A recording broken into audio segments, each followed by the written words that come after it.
What up, people? This is Vigilante for 2 minutes and some change, and I have the comedian Mike Smith, who tours all across the world doing his comedy, and he's been on Comic View and other things, and he's from Kansas City. But I want to talk to Mike about a situation that a lot of people don't know about, and when I say Aries Spears, what do you say, Mike? I say, not a good person, not a good comedian. Unprofessional, crybaby, just all around punk, if I could say that. You know, he just a dude that cost me probably $2,700 worth of money, which, you know, I guess the ordinary person ain't a lot of money, but when you get canceled from gigs because of his insecurities, then that pisses me off. Plus, you know, I have to feed my kids. Comedy's how I feed my kids. And this boss keeps taking money out of my pocket, and I can't do anything to him. I can't get to him. I can't talk to him. If I could just sit down and have one conversation or a fisticuffs with him, I think we could solve all this stuff. No doubt. So, Mike, kind of tell the people about you and how long you've been in comedy before we get into the situation where we at now. Say what now? I'm sorry, you cut out. I'm sorry. Tell me about, you know, how you got into comedy and kind of let people know who you are, what they, you know, so before we get into this thing with Aries Spears, and so people can understand that this ain't you trying to bash him for no attention. Now this is you just talking about some real stuff, because a lot of people don't know what happens behind the scenes on the comedy tours. Okay, well, what happens is I used to cut hair. I did 10 years in the joint, got out, started doing comedy. So I've been in the game for a minute now, and you run into headliners such as Aries Spears who have these things in their contract called diversity clause, where basically it gives them a mild way of saying that I don't want any other black act on my show. And this is what they use. You'll have some mainstream comedians who are quote unquote crossover comics, who I think are very fragile and insecure in their own stand-up. They have this in their contract so that they don't have to deal with a black person opening for them. I've had people like Cheryl Underwood. Cheryl Underwood specifically requested a non-threatening white dude to open for her. Cheryl Underwood, I was in Shreveport, Louisiana, Shreveport Funny Bone. On stage, Cheryl Underwood walks out, takes the mic out of my hand, and tells everybody, give it up for Mike. He did really good, really good. Had me sent home. And, I mean, she told the club to pay me, but the club they paid me by check, and the check bounced. So I was out of that money. Then you got people like Aries Spears who, we had a show in Kansas City, and I sold the show out, bro. And it was a Wednesday night. Aries Spears was supposed to be there Thursday through Sunday, but he came in Wednesday night. He came in a day early. And he came up to the club, happened to see that it was sold out. He wanted to do some time. Well, I was the headliner that night, and I killed the crowd. I really had a really good set, man, because we did radio. We were all over the place, social media. Sold the show out. He wanted to go up and do some time after me. Well, after me, man, me and the other comedians on the show, we killed the show. There was no other, you know, the crowd didn't want to see Aries. They wasn't feeling him, and he got no laughter. So he told them to fire me because he said our styles were too similar. And that was a bunch of BS because he hired a white boy who does impersonations, and everybody knows Aries Spears does impersonations. I don't do impersonations. I talk about my life. So my life can't be similar to yours because that's your life. I talk about my life, my kids, my neighbors, stuff like that. Aries Spears does imitations and impressions. I don't do that.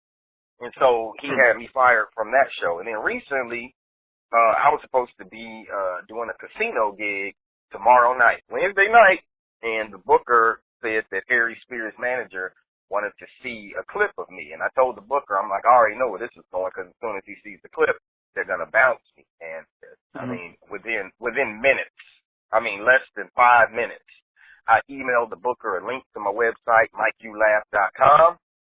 They went on it, looked at it, said, we don't want it. We don't want him. Send us a white boy. I was like, get out of here. You know, it's just... Man. Go ahead. It's just unfortunate that these cats, you have the big name. People are there to see you. If someone finds you unfunny, it's not going to be because of the person that was in front of you. It's going to be because you're not a good comedian. And I'm not casting any aspersions on anyone. I'm just saying that some things need to be brought to a head and talked about, especially in comedy, because the middle act gets screwed all the time. We get screwed all the time. I mean, our schedules will be upset and upended in a matter of hours before. I have been on the road to Florida before, bro, and got bumped off of a gig. You know, and so when stuff like that happens, man, it makes you, it pisses you off, and people. Well, I had a homeboy, he's like, man, you know, you don't want to sound bitter and unprofessional. Well, guess what? If you take money out of my kids' mouths, then bitterness and unprofessionalism are what you're going to get from me.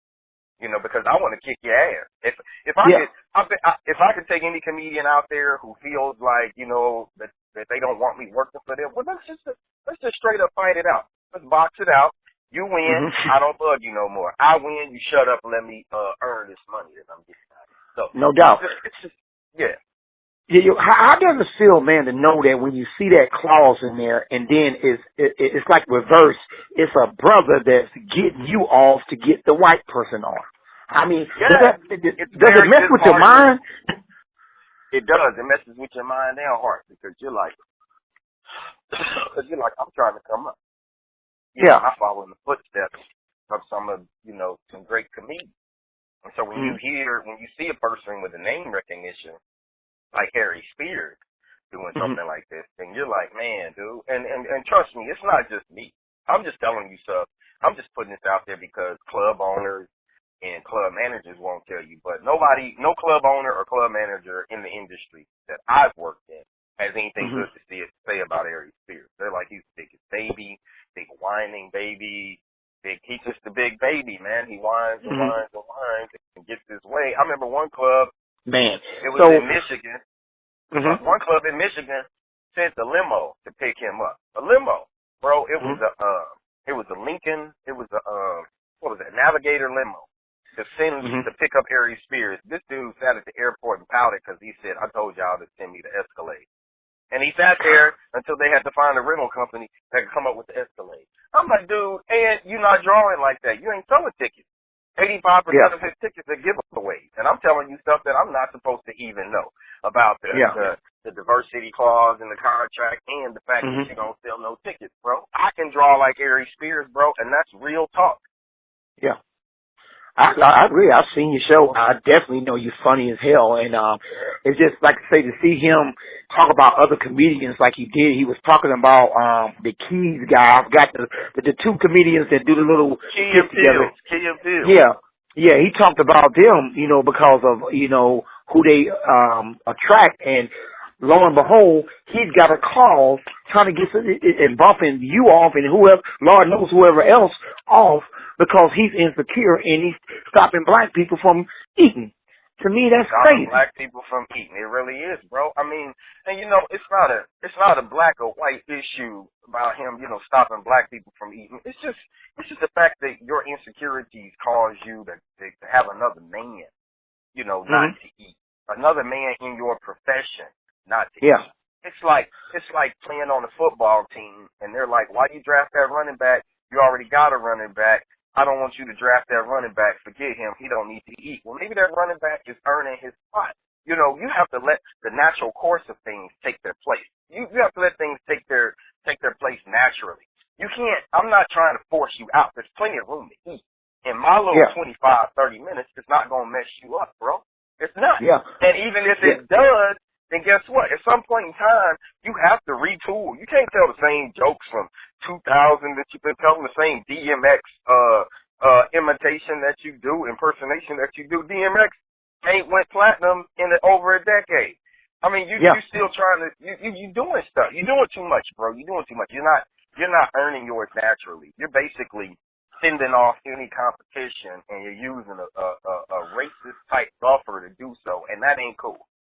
And that's what I'm saying, because that's what it is. Because it's one thing you say that, you know, you're a running back, he's running back, and I don't want the running back. But you specifically say, I don't want that type of running back, you know, in the backfield. Give me you running 4.2, and the running back he wants running 5.1. and what pisses me off too is that these people don't understand, man. What's the justification for firing me? Is Aries Spears gonna tell you, well, I'm not gonna do the gig? No, he ain't gonna turn down no money. He gonna come right there, do the gig, shut up, and go home. But people don't exercise power. I hate it when big babies have power. It's like giving a toddler the keys to your car. He don't know what to do with that. You're the adult, act like the adult. If you got a baby, treat him like a baby. Put that fool on punishment or something, man. That's what it is, man. Hey, man, like I said, I hear you, man. We definitely going to put this out. Tell the people where they can find you at so they can see you for yourself and realize what they're seeing, not somebody that's being, hating or nothing like that. Because to me, I can hear it in your voice, and I understand where you came from. You turn your life around. Boss Watkins talking all the time about financial Juneteenth and building up your wealth and things that you're trying to do, and you're being stomped by Aries Spears. That's crazy to me. Tell people they can find you at. Comics, man. You can find me at MikeYouLaugh.com. That's MikeYouLaughh.com. Comedian Mike Smith on Facebook. I got 2 different pages. Hit me up on either one. We'll get down. I do a lot of political commentary. I talk about politics because I love politics. Shout out to Hillary Clinton for escaping prosecution. No, she should be in jail, but what the hell? But jail, man. Oh, yeah, she should be in jail for that. But, hey, you know what? Hey, you the Clintons and you slick like that. That's why I'm voting for her, because I like slick bitches. No doubt, man. Either way, man, I tell you what, it's a good cop, bad cop when you think about it. But hey, man, like I say, man, this is crazy, but it's Cheryl Underwood definitely. I see that. I can see that in her character, but I never thought I'd see it in Aries Spears. He's let me to believe something different. But hey, I see it now, and the thing is, man, people need to know about, like you say, all this stuff going on. Hey, another form of black on black crime in the comedy scene.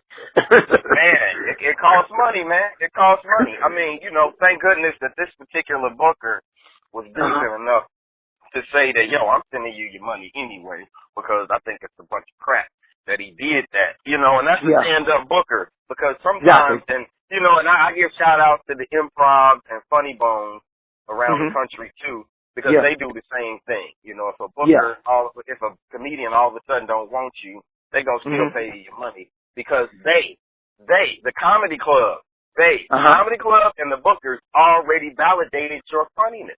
They already validated your talent by booking you in the first place. And these are not easy gigs to come up with. I was booked for this gig for like 4 months, bro. 4 months. Yeah. But hey, that's a part of the process. And I'm going to tell you like this. If there's any bitterness in my heart or any anger in my heart, bro, all I'm going to do is express it verbally and go back to the lab and write some new jokes. If I can come up with some Aries Spears jokes, bro. Yes. And if Aries Spears is listening out there, let me tell you one thing, Aries. Fuck you. You ain't no man. And if you don't like that, take me to court. Sue me for slander, because I need the publicity. All right, there y'all hear it from Mike Smith. Yes, Mike Smith himself, representing the Doc for show. Hey, man, this has been Vigilante for 2 minutes and some change. We went a little over, but that was the change. Out.